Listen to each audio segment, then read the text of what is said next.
I'd like to ask the Minister for Health and Social Care what the results of the project to supply patients under the care of the Drug and Alcohol team with naloxone were, and what plans there are to extend this to all people with problematic drug use.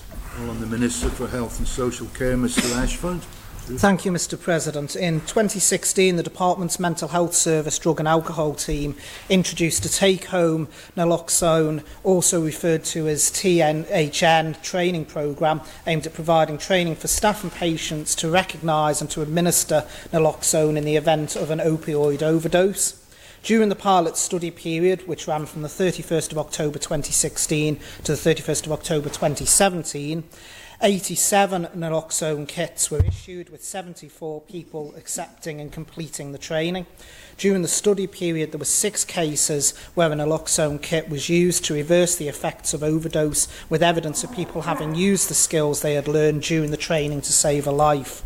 The THM programme has been well embraced by staff within the drug and alcohol and prison healthcare teams, with generally positive feedback from patients. Since the origination of the programme, a further initiative was launched that offers THM training and naloxone kits to high-risk opioid users, whilst they are on the waiting list prior to assessment and treatment. This increases safety in the community, and since the 1st of April 2019, 50 patients in the drug and alcohol team have received training and support.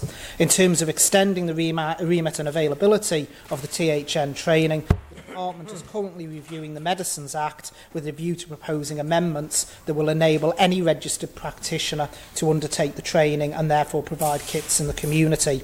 It is envisaged that this will support the initiative to roll out the scheme to the pharmacies and pharmacists participating in the needle exchange programme.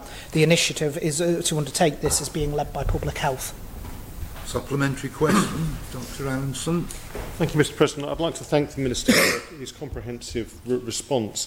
Would he agree that the publication in August this year of the Public Health Outcome Framework looking at the number of deaths due to drug misuse was a concern?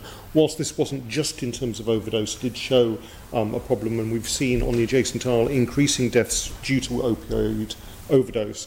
And will he try to ensure that that training is available not just for the users of opiates themselves, but also sometimes their families, who can be extremely useful in terms of preventing avoidable death? Thank you, Mr President.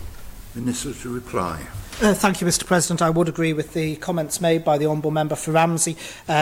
Obviously, training was offered under the during the time we were doing the trial. There were people, unfortunately, who declined to have the training as well. About 18% of those offered actually declined, but it is a very important tool, and it's something we're looking to drive forward, and like I say, we'll be looking to bring forward changes to the Medicines Act to allow for more people, for more use.